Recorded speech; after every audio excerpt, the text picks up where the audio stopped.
বাংলাদেশি ছেলে আরহাম ইসলাম কদিন আগেও বাংলাদেশে আন্ডার 17 দলে খেলে গেছে। সে এখন অস্ট্রেলিয়া আন্ডার 20 দলে ডাক পাচ্ছে এবং এই কদিন পরেই জাপানে একটা ত্রিদেশীয় টুর্নামেন্ট আছে, এই ত্রিদেশীয় টুর্নামেন্ট খেলতে যাবে। ব্যাপারটা শুনে আপনাদের কি গর্ব হচ্ছে না রাগ হচ্ছে? আপনি যদি হঠাৎ মঙ্গল গ্রহ থেকে পড়ে এই খবরটা শোনেন, তাহলে আপনার একটু গর্ব হওয়ারই কথা যে বাংলাদেশের একটা ছেলে, জন্ম বাংলাদেশে, বাবা মা বাংলাদেশি, এই কদিন আগেও বাংলাদেশে আসছে, সে বাংলাদেশে আন্ডার 17 ট্রায়াল দিচ্ছে, আন্ডার 17 ন্যাশনাল টিমে খেলছে, ন্যাশনাল কালার পরছে, জাতীয় সঙ্গীত গাইছে বুকে হাত দিয়ে।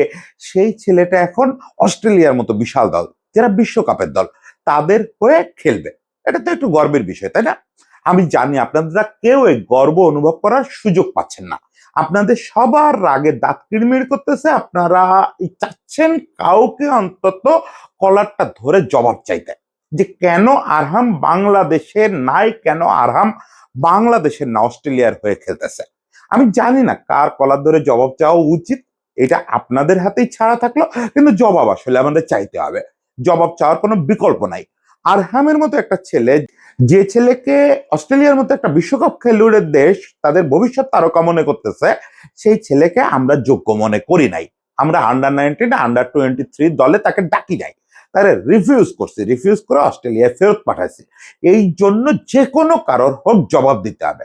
আমি আজকে এখানে বসে এই কন্টেন্টে আমি রাষ্ট্রের কাছে দাবি করব এবং বাফুফের কাছে দাবি করব। আমি জানি না বাফুফের কাছে আর দাবি করার সুযোগ আছে কিনা, তবু দাবি করব যে এর জন্য যারা দায়ী তাদের বিপক্ষে যথোপযুক্ত ব্যবস্থা নেন, যে কেন আরহাম বাংলাদেশ ছেড়ে অস্ট্রেলিয়ার হয়ে খেলতে বাধ্য হলো। আসেন এই গল্পটা একটু বলি যে কিভাবে আরহাম অস্ট্রেলিয়ার হয়ে গেল।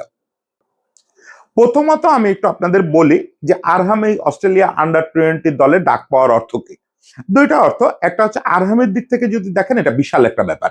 এই মাত্র আন্ডার 20 ওয়ার্ল্ড কাপ শেষ হলো, এখন সবগুলো দল যারা বিশ্বকাপ খেলুড়ের দল, তারা সবাই আসলে নতুন আন্ডার 20 দল গোছানো শুরু করবে নেক্সট আন্ডার 20 বিশ্বকাপের জন্য। 2027 নেক্সট বিশ্বকাপ, যুব বিশ্বকাপ, এটার জন্য দল গোছানো শুরু করতেছে। এখনই যে দলটা ডাকতেছে তারাই যে যুব দলে খেলবে, বিশ্বকাপে খেলবে, এমন কোনো নিশ্চয়তা নেই। অস্ট্রেলিয়া যুব বিশ্বকাপে যাবে, কারণ এমনিতেই ওশেনিয়া অঞ্চলের একটা কোটা আছে, তারপরে আবার প্লে অফ আছে, অস্ট্রেলিয়া যুব বিশ্বকাপে খেলবে। কিন্তু হবে কি, আগামী 1 বছর অন্তত এই সবগুলো বিশ্বকাপ খেলুড়ের দেশ তারা দলটা গোছানোর জন্য বিভিন্ন তরুণ প্রতিভাকে দেখবে। তার ভিতরে প্রথম লটেই কিন্তু তারা আরামকে ডাকলো। এখন আরামের সামনে একটা সুযোগ আছে, সে যুব বিশ্বকাপ খেলবে, তারপরে সে যদি নিজেকে প্রমাণ করতে পারে সে হয়তো বিশ্বকাপও খেলবে। ফলে আরহামের জন্য এর অর্থ, এই যে আন্ডার 20 দলে ডাক পাওয়া, এর অর্থ বিশাল বিশালতর। এখন আমাদের জন্য এটার অর্থ কি? আমাদের জন্য এটার অর্থ হচ্ছে যে এই ডিসেম্বরের মাঝামাঝি জাপানে যে টি20 টুর্নামেন্টটা হচ্ছে, ওখানে যদি আরহাম 1 মিনিটের জন্য মাঠে নামে অস্ট্রেলিয়ার হয়ে, আর কখনো সে বাংলাদেশে ফিরতে পারবে না। মানে বাংলাদেশের কোন ন্যাশনাল সাইডের হয়ে আর খেলতে পারবে না। বেড়াতে তো আসতেই পারবে, বেড়াতে এসে নিশ্চয়ই আমাদের দিকে তাকায় ঠাট্টার হাসি আসবে যে আমি আরাম, সেই আরাম যাকে আপনারা হারাইছেন। এখন এই হারানোটা কিভাবে হলো? আরহামকে বাংলাদেশে আনছিল একটা এজেন্সি, মূলত তারাই খোঁজ খবর দিছিল। আরহাম ওখানে লোকাল একটা দলের হয়ে খেলে, ওই দলের খুব প্রতিশ্রুতিশীল খেলোয়াড়, ওদের যুব দলের তারকা, দুর্দান্ত উইঙ্গার। এই ছেলেটাকে আনার পরে প্রথমত টিটো ভাইরা, সাইফুল বাড়ি টিটো ভাইরা ওনাদের পছন্দ হলো। ওনারা আন্ডার 17 ট্রায়ালে ডাকলেন, ক্যাম্পে ডাকলেন। ওই সময় ও সম্ভবত প্রথম আলোতে একটা ইন্টারভিউ দিচ্ছিল, আমি পরে মুগ্ধ হয়ে গেছিলাম। অস্ট্রেলিয়ার একটা ছেলে, ও কমলাপুরের যে ওই যে ঘিঞ্জি আবাসন, সেখানে থাকতেছে, ওইগুলা নিয়ে কথা বলতেছে। তো ওরা জিজ্ঞেস করছে যে আপনার এখানে থাকতে কষ্ট হচ্ছে না, আপনি কেন থাকতেছেন? তো সে বলতেছে আমি তো আলাদা কেউ না, আমরা যারা একসঙ্গে খেলতেছি আমরা সবাই মিলেই তো বাংলাদেশ দল, এখান থেকে আমি কেন আলাদা থাকবো, আমি সেই সুযোগ চাবো কেন? তারপর বলতেছে যে টিটো স্যার কিন্তু খুব কড়া, এবং সে বাংলাদেশের জন্য যে কি প্যাশনেট তার কথাবার্তা। ইন্টারভিউটা আপনারা পড়েন, জাস্ট আরাম ইসলাম ইন্টারভিউ দিয়ে সার্চ দিলেই পাবেন।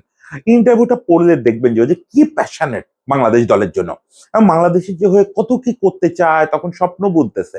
একটা 16-17 বছর বয়সী ছেলে, এই ছেলেটা কেবল চোখ মেলেই সে লাল সবুজ চিনছে। আপনি এই আরহাম দিয়ে ভিডিও সার্চ দেন, দেখবেন যে ওর অনেক স্কিল ভিডিও পাবেন, পারফরমেন্সের উইং ধরে ওই দুর্দান্ত দৌড়াইতে থাকার ভিডিও পাবেন, পাশাপাশি একটা ভিডিও পাবেন ওই যে আন্ডার 17 হয়ে খেললো, ওই সময় জাতীয় সঙ্গীত হচ্ছে, সামনে থেকে ক্যামেরাটা ধরছে, ও বুকে হাত দিয়ে জাতীয় সঙ্গীত গাচ্ছে, জাস্ট মনে হচ্ছে ও মিশে গেছে, আমার সোনার বাংলা গানটার সঙ্গে মিশে গেছে, যে ও আর কোথাও নাই, আর কোথাও নাই। এবং কি সুন্দর খেলে ছেলেটা। এই ছেলেটাকে দেখে যদি কেউ না বোঝে, দেখেন আমি আরামকে মাঠে দেখি নাই, কিন্তু আমি আরামের ভিডিও দেখে যেটুকু বুঝি, আমি ফুটবল মানুষ, আপনারা অনেকে লেখেন, আমি বুঝি যে এই ছেলেটা একটা অন্য স্ট্যান্ডার্ডের জিনিস। এই যে হামজা চৌধুরী, ফাহমিদুল, সমিত সোম, এরা একটু অন্যরকম না, এটাও একটু অন্যরকম। এই ছেলেটা তো ভবিষ্যতের তারকা। হামজারা এক সময় ফুরায় আসবে, সমিত ফুরায় আসবে, উইং এ ফাহমিদুল এক সময় হয়তো আগের মতো সার্ভিস দেবে না, ওই সময় জায়ানের সামনে খেলবে, এই আরহাম খেলবে, কি অসাধারণ একটা দৃশ্য হবে। এরকম ভবিষ্যতের স্বপ্ন বোনাটাই তো আমাদের কোচদের কাজ, আমাদের ফেডারেশনের কাজ, তাদের চিনতে পারাটাই তো কাজ।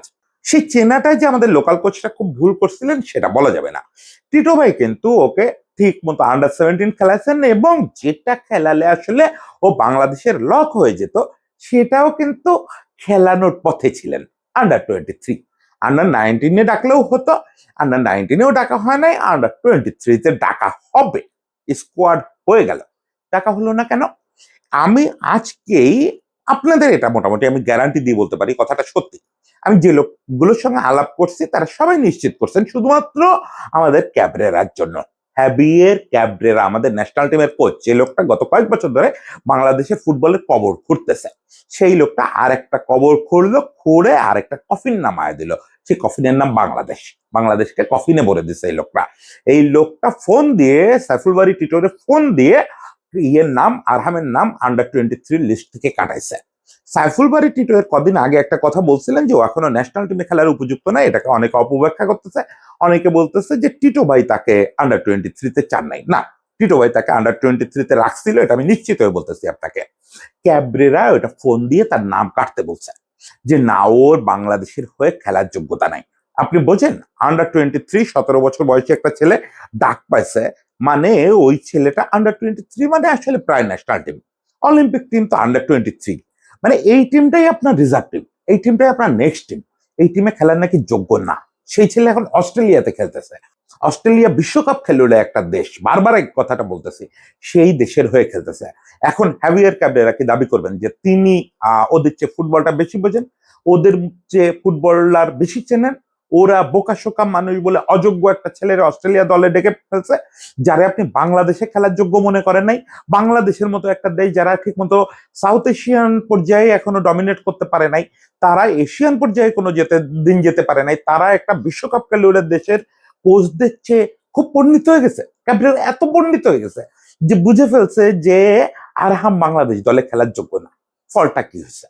ফলটা হয়েছে এই ছেলেটা অস্ট্রেলিয়ায় চলে গেছে, সে ওয়েট করছে দিনের পর দিন, ওয়েট করছে। তার বাবা মা ওই এজেন্সিটার মাধ্যমে বারবার বাপু হতে জানতে চেয়েছে যে আমাদের আরহামের কি অবস্থা। বোঝেন, এই ছেলেটাকে নিয়ে তারা ট্রায়াল দিতে আসছে। আমি সবসময় বলি বাংলাদেশ ট্রায়ালে ডাকলে কোনো কোয়ালিটি মানুষ আসবে না, কিন্তু এটা আমি বলি না, বলে টলে আবার দেখি যে বাংলাদেশের মানুষ এই দেশটারে এমন ভাবে ফিল করে যে সবকিছুর পরেও ফিরতে চায়, সবকিছুর পরেও ফিরতে চায়। ফলে ওর বাবা মা জানে যে এই ছেলেটা হয়তো অস্ট্রেলিয়া দলে ডাক পাবে, অমুক তমুক, তারপরেও বারবার তারা বাংলাদেশের খোঁজ দিচ্ছে। আমরা কেউ খোঁজ দিতে পারি নাই। ক্যাবরেরা যদি পন্ডিতি করে 23 থেকে তারা বাদ দেন, ক্যাবরেরা এই দায়িত্বটা নিয়ে তাদের বলতেন যে না, ওকে আমি 23 এই কারণে বাদ দিচ্ছি, হয়তো ছোট মানুষ খেলতে গিয়ে ইনজুর্ড হবে, ওকে আমি এইখানে খেলাইতে চাই, সে কথাটা তাদের বলতেন। তারা কিচ্ছু জানেনি, কোনো অ্যান্সার পায় নাই। শেষ পর্যন্ত অস্ট্রেলিয়ান ফেডারেশন ডেকে দিছে। এখন নিয়ম অনুযায়ী সম্ভবত আর কোনোদিন আমরা আরহামকে পাবো না, কোনোদিন পাবো না। এখন এই যে 2020 সেপ্টেম্বরে নতুন যে নিয়ম প্রচলিত হয়েছে, ফিফার যে নতুন আইন, সেই আইন অনুযায়ী আপনি বয়স ভিত্তিক দলে থাকা অবস্থায় একবার ন্যাশনালিটি সুইচ করতে পারবেন। সেটা হচ্ছে একবার সে আন্ডার 17 বাংলাদেশের হয়ে খেলে ফেলছে, এখন যদি অস্ট্রেলিয়ার হয়ে 1 মিনিটের জন্য মাঠে নামে, তাহলে তার আর সব এলিজিবিলিটি শেষ। জামাল মুসিয়ালার দিন আর নেই যে 3-4 বার করে ন্যাশনালিটি চেঞ্জ করবেন। এখন একবারই করা যাবে এজ লেভেলে। যদি এজ লেভেল পার করে অভিষেক হয়, 1 মিনিটের জন্য মাঠে নামলেও আর চেঞ্জ করতে পারবেন না। এখন আগে এটা যেত, এখন আর যায় না। যে আইনের সুযোগ নিয়ে হামজা এসছে এখানে, হামজা তো ইংল্যান্ড ন্যাশনাল টিমে খেলে আসছে, মানে ওটা তো ন্যাশনাল টিমে বলা যায়, ইউরোর যে পর্যায়ে খেলছে, তারপরেও তখনকার আইন অনুযায়ী ও যেহেতু 2020 সেপ্টেম্বর আগে খেলছে, ফলে ওর ক্ষেত্রে ওই আইনটা প্রযোজ্য হয় নাই। কিন্তু এখন আর সেই সুযোগ নাই। ফলে এখন যদি আরহাম 1 মিনিটের জন্য এই ত্রিদেশীয় টুর্নামেন্টের কোনো একটা ম্যাচে মাঠে নামে, আমরা আরহামকে চিরতরে হারালাম। এখন আরহামকে আমার ধারণা এমনিতেই হারায় ফেলছে। যদি মাঠে নাও নামে, তাও আরহামকে আবার কনভিন্স করা যে তুমি আন্ডার 20-তে ডাক পাইছো, তারপরেও খেলতে পারো নাই, চলে আসো বাংলাদেশে। আমার মনে হয় না যে যদি আরহাম মানে আমার মতো মানে মানুষের আশেপাশে থাকতো তাহলে আর আসতো না। কিন্তু বলা তো যায় না, আমাদের প্রবাসীরা আসলে দিনের পর দিন নিদর্শন তৈরি করেন। আমাদের অর্থনীতি ওনারা শক্তিশালী করে দিচ্ছেন, আমাদের ফুটবলকে শক্তিশালী করতে চাচ্ছেন, আমরা করতে দিচ্ছি না। বলা যায় না, হয়তো আরহাম এখানে মাঠে না নামলে হয়তো আবার বাংলাদেশে আসবে, আমি জানি না, কিন্তু সম্ভাবনা খুবই কম। কারণ তার সামনে এখন বিশ্বকাপের হাতছানি, তার সামনে এখন বিশাল দুয়ারের হাতছানি। একবার যদি যুব বিশ্বকাপ খেলে, ইউরোপিয়ান ক্লাবগুলো তার ডাকা শুরু করবে। সে খুব ভালো করে তার বোঝার কথা এখন যে তার ভবিষ্যৎ কোথায়। এখন এই পুরো ঘটনাটা কেন ঘটলো? আমরা যদি তাকে আন্ডার 23-তে খেলাতাম, তাহলে আবার ব্যাপারটা কি হতো? দেখেন, আন্ডার 23 কিন্তু এজ লেভেল টিম না। Under 23 actually national team. ফিফার আইনে আন্ডার 23তেও যদি 1 মিনিটের জন্য মাঠে নামতো, তাহলে কিন্তু ও আর আজকে অস্ট্রেলিয়া যেতে পারতো না, ও কিন্তু লক হয়ে যেত। এখন এই যে অস্ট্রেলিয়া ওকে ডাকছে, এইসব ক্ষেত্রে দলগুলো যেটা করে, আপনি দেখবেন যে স্কালোনি এই কাজ প্রায় করে। হুটহাট করে একটা দুটো ছেলেকে ডেকে 10 মিনিটের একটা অভিষেক ঘটায় দেয়। কারণ কি এটা বোঝেন? কারণ হচ্ছে স্কালোনি জানে যে 2026-এর মধ্যে এদের আমার লাগবে না, কিন্তু আমার তো আইমার বা স্যামুয়েলস এদের জন্য কিছু রেখে যেতে হবে। আমি এদেরকে লক করে দিয়ে গেলাম, এরা যাতে অন্য কোনো দেশে না যায়। পৃথিবীর সব কোচ এটা করে, পৃথিবীর সব কোচ এটা করে। ক্যাব্রেরা এত পণ্ডিত, এই সামান্য ব্যাপারটা বুঝলেন না যে আমি যদি আন্ডার 23-তে ওরা রাখি, যদিও খেলার যোগ্য নাও হয় আপাতত বয়সের কারণে, একটু মাঠে নামাই দিব, একটু মাঠে নেমে গেলেই তো ওর আইডেন্টিটি লক হয়ে গেল। আন্ডার 23 খেললে আর আপনি কোথাও খেলতে পারবেন না। আন্ডার 23 আর ন্যাশনাল টিম, এই দুটো হচ্ছে একদম ফিফার লক আইটেম। এই দুটোতে আপনি 1 মিনিটের জন্য মাঠে নামছেন, কেউ আপনার ন্যাশনালিটি এখন লক হয়ে গেছে নতুন আইন অনুযায়ী। ফলে আপনি অনায়াসে তারা লক করে ফেলতে পারতেন, সে আজকে অস্ট্রেলিয়ায় যেতে পারতো না। এটা বলায় অনেকে মনে করতে পারেন আমি আরহামের ক্ষতি চাচ্ছি, না, আমি বাংলাদেশের উপকার চাচ্ছি। আমি উইং এ ওই রকম একটা ছেলেকে খেলতে চাই যে সো কল্ড স্পিডি উইঙ্গার না, মানে ফিজিক্যাল উইঙ্গার না। কি সুন্দর টাচ লাইন ধরে দৌড়ায় দৌড়ায়, কাট করে ড্রিবল করে ভেতরে ঢোকে ঢুকে কি সুন্দর পাসগুলো দেয়। একটা ফুটেজ দেখতেছিলাম টিকটকে, আর না পেয়ে শেষ পর্যন্ত টিকটকে দেখতেছিলাম, জটলার মধ্যে ওই উইং থেকে ঢুকছে, কাট করে ড্রিবল করে ঢুকে ওকে অন্তত 5-6 জন ঘিরে ফেলছে। ও তার মধ্যে দিয়ে একটা বল ছোট্ট করে থ্রু করে দিল। ওই সামনে কেউ থাকলে যেটা হয়, আমাদের চিরকালে সামনে কেউ থাকে না, কেউ বল গিয়ে যে রিসিভ করে গোলে পাঠাবে, জাস্ট একটু টোকা দিলে গোলে চলে যেত। কি অসাধারণ প্লে মেকিং, কি অসাধারণ ফরওয়ার্ড, কি অসাধারণ উইঙ্গার। এরকম একটা ছেলেকে আমরা মিস করলাম। কার্যত আমরা মিস করি নাই, আমরা তারে খেদায় দিছি। খেদায় দিছে, আমাদের এলাকায় কয় খেদায় দেওয়া। এখন এই খেদায় দেওয়ার কাজটা কে করছে? আমি যে বললাম, ক্যাবরেরা করছে। এখন এটা আপনাদের বিশ্বাস করা না করা আপনাদের দায়, আপনারা আসলে জবাব চান, আমিও জবাব চাই, আমরা সবাই জবাব চাই যে আরহাম কেন বাংলাদেশের না, আরহামের গায়ে আজকে কেন লাল সবুজ জার্সি নাই, এই জিনিসটা জবাব চান। বাফুফের কাছে জবাব চান, এবং আমি রাষ্ট্রের কাছে একদম হাত জোর করে অনুরোধ করতেছি, এটার জন্য দায়ী ব্যক্তিদের জবাবদিহিতার আওতায় আনেন, প্রয়োজনে এটার জন্য শাস্তির ব্যবস্থা করেন। যে আরহামের মতো ছেলেকে আমাদের জাতীয় দল মিস করলো, আমাদের বাংলাদেশ মিস করলো, এই ক্রাইমটা কে করছে এটা খুঁজে বের করেন।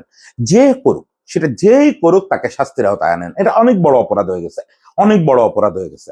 সবাই ভালো থাকবেন, সবার জন্য শুভেচ্ছা। তারপরও আরহামের ভবিষ্যৎ জীবনের জন্য ভালোবাসা। কোনো একদিন যুব বিশ্বকাপে তুমি বাবা ভালো করো, সেটা দেখেই চোখের জল ফেলবো, ভাববো যে এটা হতেও পারতো আমাদের সম্পদ। সেই আমাদের সম্পদটাকে আমরা রাখি নাই, আমরা কোনো কালেই রত্ন থাকতে দেই নাই। সবাই ভালো থাকবেন, সবার জন্য শুভেচ্ছা।